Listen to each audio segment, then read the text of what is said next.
정신지체 자녀를 둔 한 엄마가 있었습니다.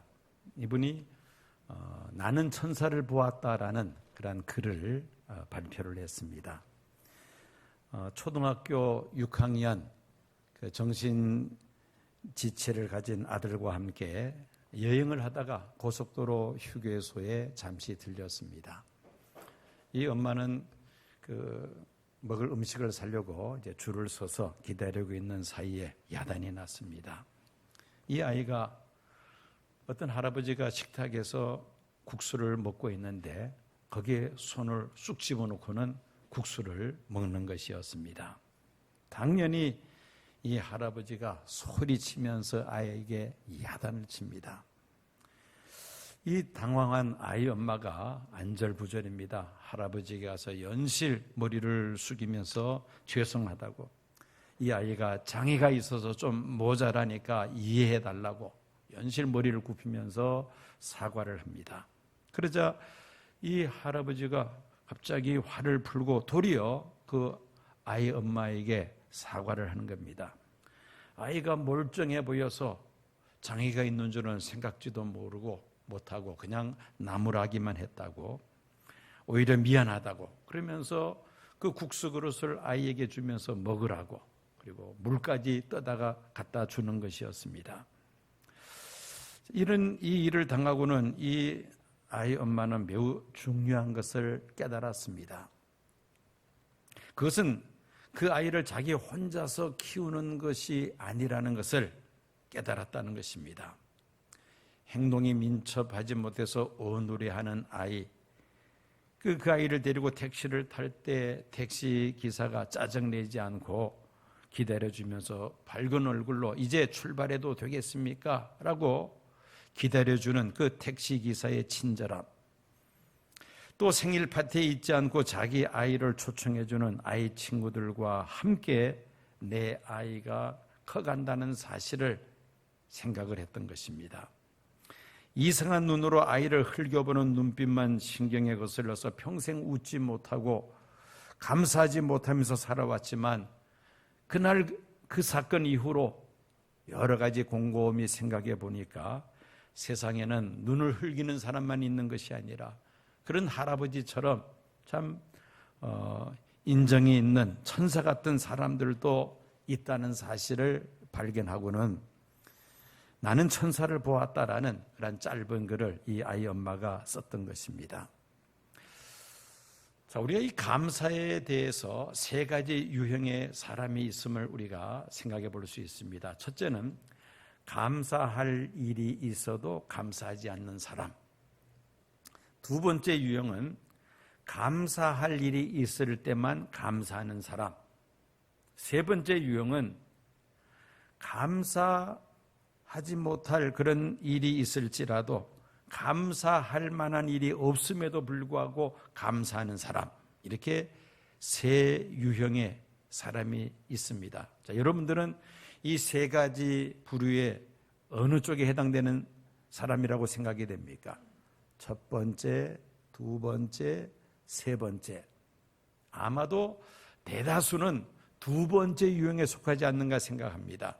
그저 감사할 일이 있으면 감사하지만 그렇지 못할 때에는 늘 불평 속에서 살아가는 우리가 아닌가. 오늘 말씀을 보면은 이 세 번째 유형에 속한 한 대표적인 케이스를 우리가 발견하게 됩니다. 그것은 바로 사도 바울의 기쁨, 사도 바울의 감사입니다. 바울은 대신학자요, 또 능력 있는 대전도자요, 동시에 그는 또 대신비가이기도 했습니다. 누구보다도 신령한 체험을 많이 했던 사람이라는 것입니다. 신약 성경 27권 가운데 절반 13권을 사도 바울이 썼죠. 그 중에서 로마서는 우리 기독교 신학의 체계를 세우는 우리 기독교 신학의 매우 중요한 교리서입니다. 그래서 사도 바울을 대신학자다 그렇게 말하는 것입니다. 바울은 이방인의 사도로 부르심을 받아 예루살렘에서 시작된 예수 그리스도의 복음을 땅끝까지 전파하는 데 아주 중요한 역할을 바울이 담당합니다. 바울은 소아시아와 유럽을 순회하면서 복음을 전하며 많은 교회들을 세웠고, 그리고 나중에 로마로, 당시 로마 제국의 수도였던 로마에 들어가서 복음을 전함으로 그 로마를 통해서 전 세계로 복음이 확산되는 그런 결정적인 역할을 바울이 감당합니다. 그래서 바울을 대전도자라 부릅니다. 그런데 바울이 전도할 때에 말로만 전도한 것이 아니죠. 그가 전도할 때 놀라운 이적과 기사들이 많이 나타납니다. 어떤 이적들이 나타납니까? 나면서 안진병이 된 사람을 일으켜 세웁니다. 그리고 병든 자들의 병을 치유하고 귀신 들린 자에게서 귀신을 쫓아냅니다. 심지어 바울의 몸에서 손수건이나 앞치마를 병자에게 갖다 대면은 병이 고침받는, 병이 떠나고 악귀도 쫓겨나는 이런 놀라운 이적들이 일어났던 것입니다. 그래서 우리는 바울을 대능력자라 그렇게 부르기도 합니다. 오늘 본문 말씀 보면은 사도 바울은 셋째 하늘로 올라가서 하나님을 대면하여 계시를 받는 그런 신령한 경험을 소개하고 있습니다. 2절을 보면은 내가 그리스도 안에 있는 한 사람을 아노니 그는 14년 전에 셋째 하늘에 이끌려간 자라. 그가 몸 안에 있었는지 몸 밖에 있었는지 나는 모르거니와 하나님은 아시느니라. 여기에서 한 사람은 누구를 가리키느냐? 자기 자신을 말합니다. 바울은 겸손해서 내가 갔다 왔다 그렇게 표현하지 않고 내가 한 사람을 아는데 그 사람이 14년 전에 셋째 하늘에 가서 말할 수 없는 그런 신비로운 계시를 받았다. 근데 그가 다른 사람이 아니라 바울 자신을 가리킵니다. 4절 보면은 그가 낙원으로 이끌려가서 말로 표현할 수 없는 말을 들었으니 사람이 가히 이르지 못할 말이로다. 셋째 하늘은 하나님이 계시는 그 낙원을 가리킵니다. 그 낙원에 올라가서 하나님을 대면하면서 하나님께로부터 신비로운 계시를 받은 그런 대신비가였다는 말입니다. 이렇게 바울은 능력 있는 전도자였고 또 대신학자였고 또 신령한 경험을 한 그런 사람이었지만은 자신에게 육체의 가시가 있다고 고백하고 있습니다. 이 육체의 가시란 몸의 질병을 말하죠. 바울이 구체적으로 그 질병에 대해서 언급하고 있지 않습니다. 그래서 성경학자들은 여러 가지로 추정을 합니다. 칼빈은 바울의 육체의 가시는 양심의 고통이다 그렇게 설명을 합니다. 사도로서의 사역을 회피고자 하는 데 따르는 양심의 가책을 의미한다 그렇게 설명하고 있습니다. 마틴 루터는 바울이 직면했던 적들로부터의 핍박이다라고 그렇게 설명을 합니다. 로마 가톨릭 교회는 금욕의 고통으로 인간의 본능의 성의 억제를 따르는 고통을 의미한다라고 그렇게 설명합니다. 그 외에도 많은 학자들이 각자가 자기 나름대로 바울의 육체의 가시는 이런 것일 것이다 라고 추정을 합니다만은 일반적으로 이 바울의 육체의 가시란 안질 아니면은 두통 또 아니면은 만성적인 질병으로 그렇게 추정을 합니다. 바울의 육체의 가시에 대해서 가장 유력한 주장은 안질입니다. 당시 의학으로 고칠 수 없는 그런 병이었던 것입니다. 바울은 이 육체의 가시를 제거해 달라고 하나님 앞에 3번이나 간절하게 기도했습니다마는 하나님께로부터 받은 응답은 무엇이었습니까? 내 은혜가 내게 족하도다. 하나님께서 고쳐주시지 않겠다는, 어떻게 보면 바울의 기도에 대한 거절이었습니다. 그런데 놀라운 것은 바울이 자신의 그 질병을 고침받지 못한 것에 대해서 오히려 크게 기뻐한다고 말씀하고 있는 것입니다. 9절 말씀 봅니다.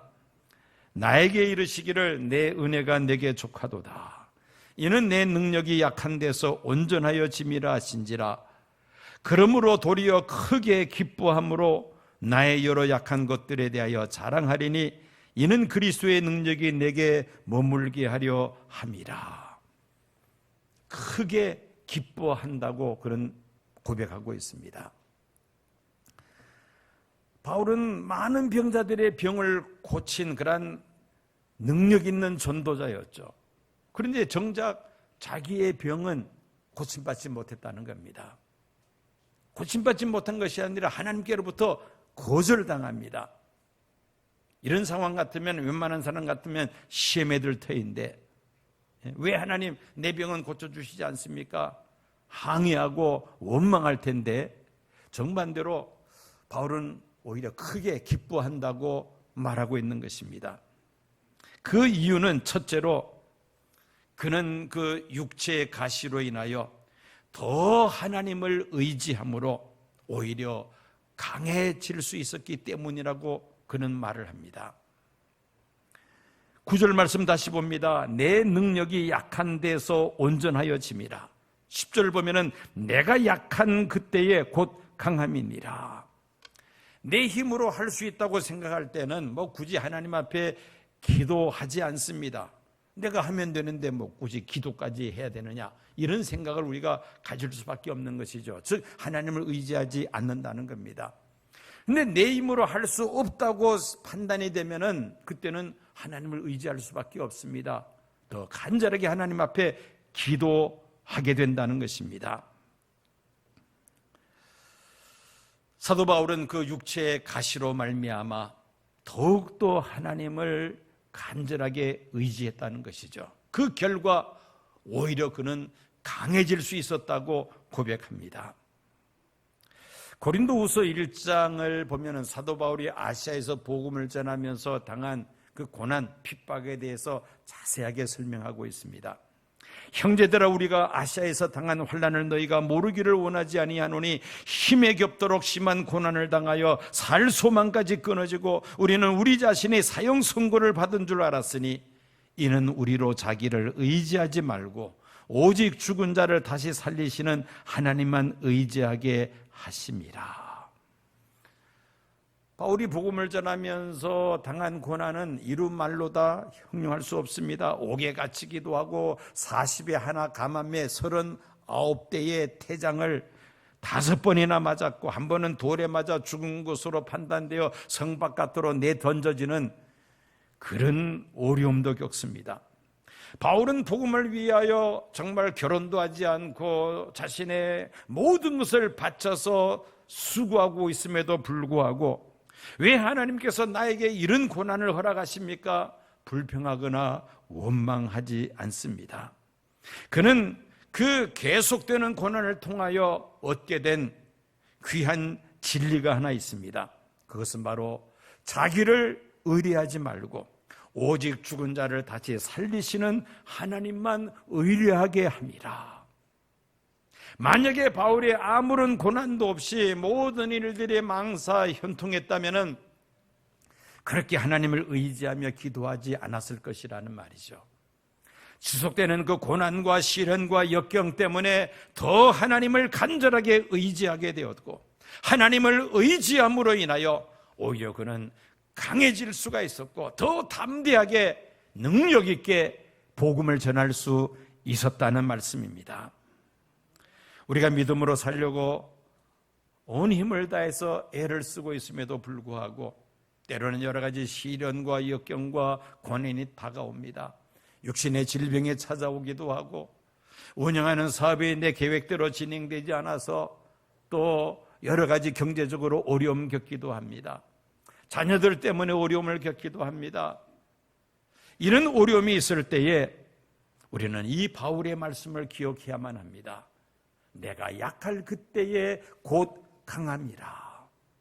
내가 약할 때에 더 하나님을 의지함으로 인하여 더 기도함으로 오히려 강해질 수가 있었고 그 시련과 역경을 딛고 일어설 수 있었다는 말씀입니다. 하나님을 의지함으로 오히려 강해질 수 있었기에 3번이나 기도했음에도 불구하고 내 은혜가 내게 족하다 하나님께서 거절하실 때 그는 낙심하지 아니하고 오히려 하나님 앞에 기뻐하며 감사했던 것이죠. 두 번째는 그는 그 육체의 가시 때문에 교만해지지 않고 겸손해질 수 있었다고 그는 고백을 합니다. 바울은 그야말로 많은 이적과 기사를 행하면서 복음을 전하는 전도자였습니다. 그런데 정작 자신의 육체의 가시는 고침받지를 못했죠. 그 육체의 가시 때문에 바울은 더 겸손해졌다는 겁니다. 7절에 그런 말씀이 있죠. 여러 계시를 받은 것이 지극히 크므로 너무 자만하지 않게 하시려고 내 육체의 가시 곧 사탄의 사자를 주셨으니 이는 나를 쳐서 너무 자만하지 않게 하려 하심이니라. 셋째 하늘 낙원에까지 올라가서 신비로운 계시를 받은 바울, 그가 얼마든지 교만에 빠질 수도 있었지만은 그 육체의 가시 때문에 오히려 그는 자신을 낮추고 겸손해질 수 있었다는 것입니다. 그래서 그는 그 육체의 가시 속에서도 하나님 앞에 기뻐하며 감사했습니다.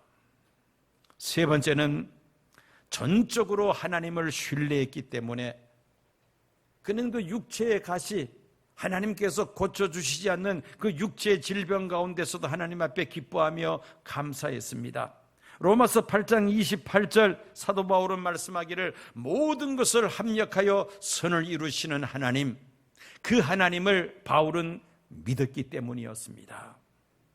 오히려 하나님의 사랑을 전적으로 믿고 의지하기에 고쳐지지 않는 육신의 질병을 놓고 하나님 앞에 기뻐하며 감사할 수 있었던 것입니다. 왜 내가 지금 이런 시련을 겪어야만 하는지 그 이유를 당장 내가 알 수는 없지만은 하나님은 반드시 이 시련과 역경마저도 합력해서 내게 선을 이루신다는 그 확신이 바울에게 있었다는 겁니다.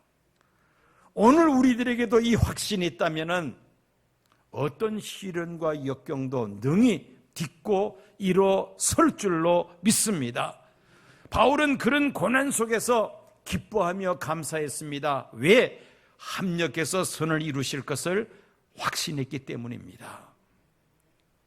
40일 동안 가나안 땅을 정탐하고 돌아온 12명의 정탐꾼, 그들 가운데 2명 여호수아와 갈렙은 하나님이 우리와 함께 하시면 능히 그 땅을 정복할 수 있다, 그렇게 보고를 합니다마는 10명의 정탐꾼은 뭐라고 보고합니까?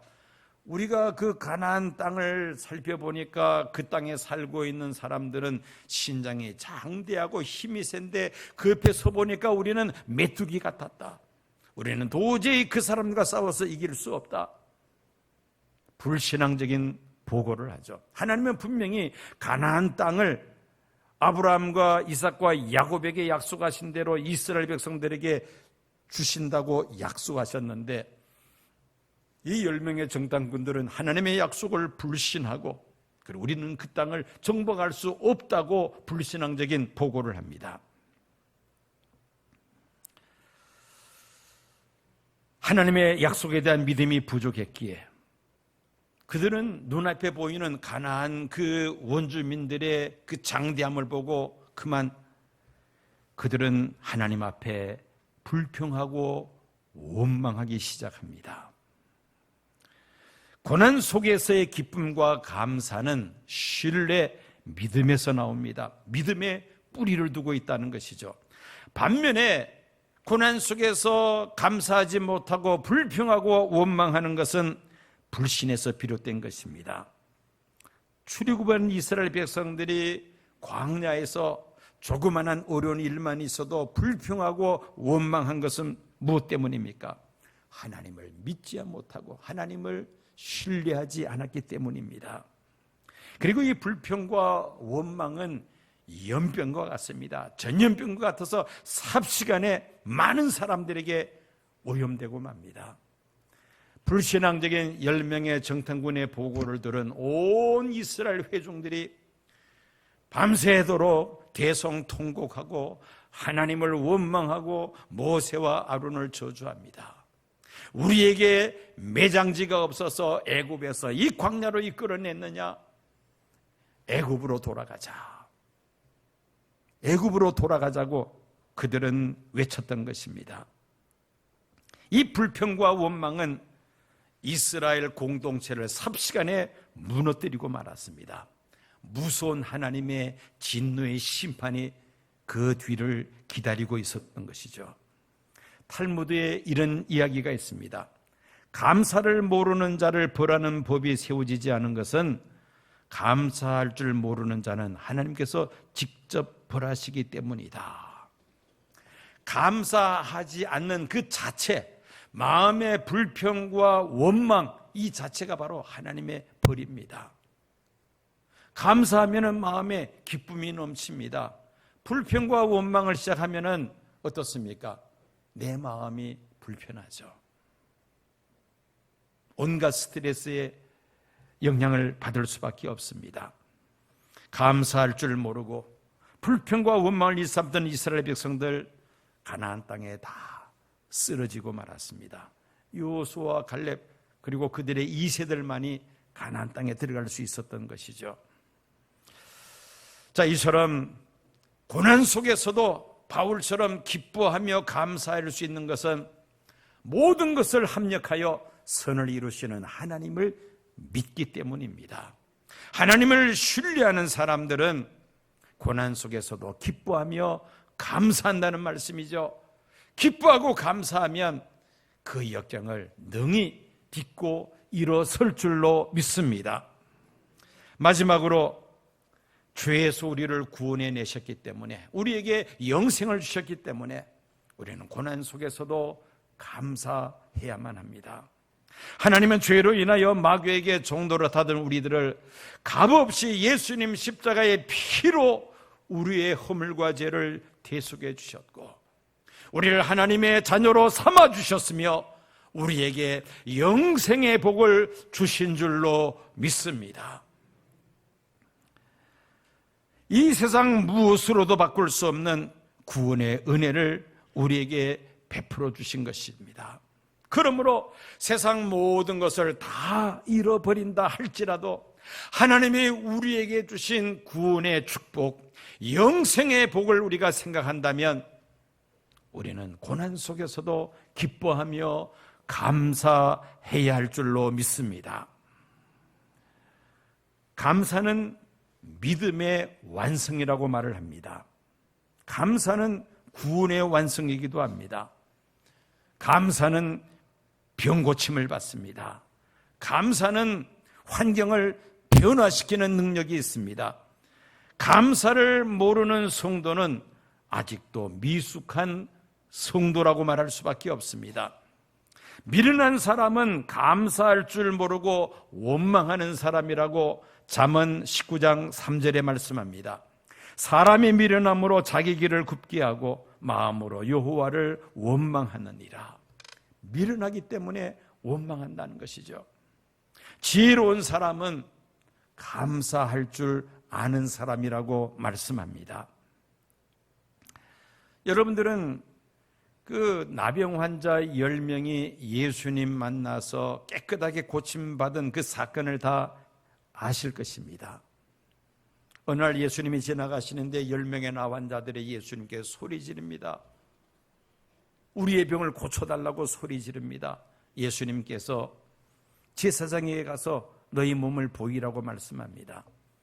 그들이 예수님 말씀에 순종해서 제사장으로 가는 동안에 그 나병이 깨끗하게 다 치유가 되죠. 그 10명이 다 치유를 받았습니다. 그런데 예수님께 돌아와서 감사한 사람은 한 사람이었죠. 예수님께 찾아와서 감사하는 그 사람에게 예수님께 뭐라고 말씀하십니까?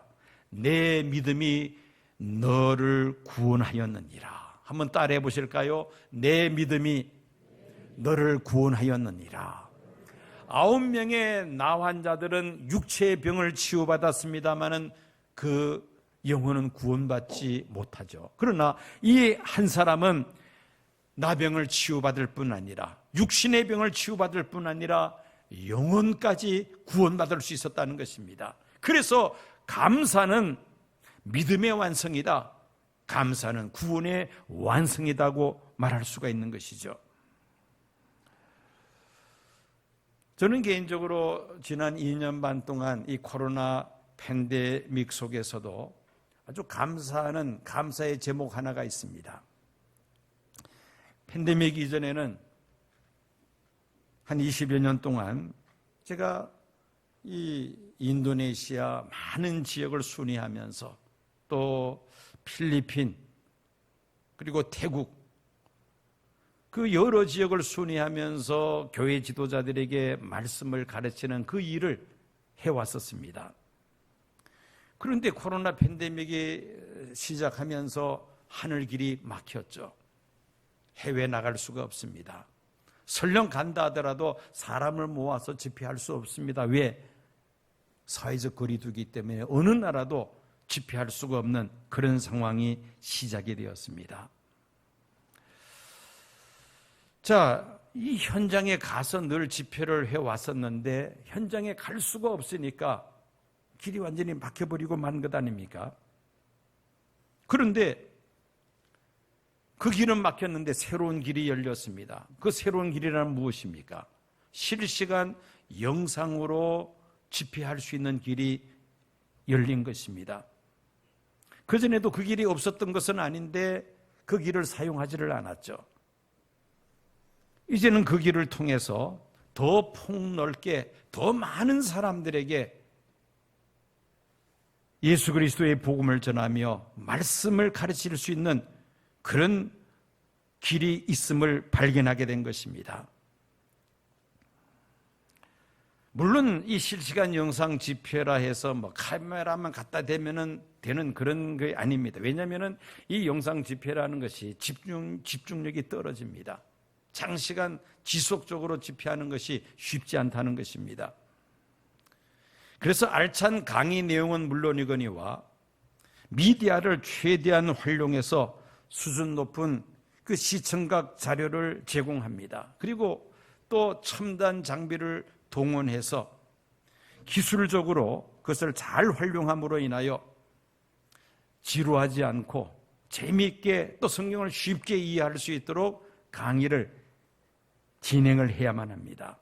이렇게 하면은 지속적인 이 실시간 영상 집회가 가능합니다.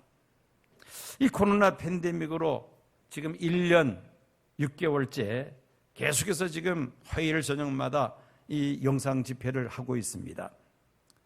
이런 그 실시간 영상 집회를 진행하면서 저는 제 나름대로 확신을 갖고 있습니다.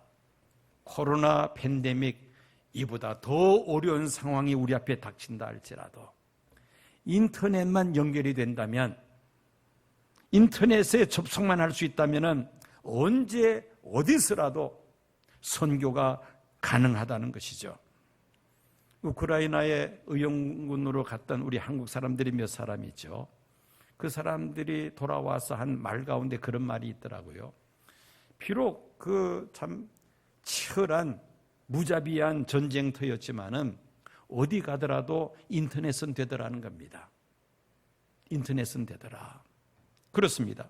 이 인터넷에 접속만 할 수 있다면은 언제 어디서라도 우리는 사역을 감당할 수가 있다는 것입니다. 선교지 교회 지도자 훈련 얼마든지 가능하다는 그런 확신을 저는 가지고 있습니다. 한 번도 경험해 보지 못했던 코로나 팬데믹입니다마는 그 어려움 속에서 우리가 포기하지 않고 좌절하지 않고 그 주어진 환경 속에서 우리가 최선을 다할 때에 하나님께서는 합력해서 반드시 선을 이루시는 분이신 줄로 믿습니다. 다음 주일은 2022년 전반기를 보내면서 하나님께로부터 받은 그 은혜를 곰곰이 생각하며 감사하는 맥주감사주일입니다. 지난 6개월 동안도 코로나 팬데믹이라는 어려운 상황 속에서도 하나님께서 나에게, 내 가정에, 내가 속해 있는 직장과 또 사업장에, 내가 속해 있는 소그룹, 우리 교회 안에서의 소그룹 하면은 각 목장과 또 자치회가 해당되죠. 또 내 교회에 또 우리 대한민국에 하나님께서 베푸신 그 은혜와 사랑을 곰곰이 생각하면서 이 어려움 속에서도 기뻐하며 감사하는 성도들이 되시기를 축원합니다. 우리는 좋은 일이 있을 때 감사할 뿐만 아니라 때로는 힘들고 어려운 일이 있을 때도 하나님 앞에 기뻐하며 감사할 수 있어야 합니다. 내가 약할 그때에 곧 강함이니라. 이 사도 바울의 고백과 같이 이 어려움 속에서도 하나님께서 나를 강하게 하시고 나를 강하게 하심으로 이 어려운 상황을 잘 헤쳐나갈 수 있도록 도우시는 하나님의 은혜를 생각할 때에 우리는 기뻐하며 감사하지 아니할 수가 없습니다. 모든 일들이 평탄할 때는 생각지 못했지만은 이런 고난 속에서 하나님 앞에 감사의 제목들을 찾고 기뻐하며 감사하며 하나님을 의지하고 더욱더 겸손해질 때에 하나님이 살아계셔서 나와 함께 하심을 우리는 경험하게 될 것이며 어떤 시련과 역경도 넉넉히 딛고 일어서며 하나님이 살아계심을 증거하는 복된 삶이 될 줄로 믿습니다.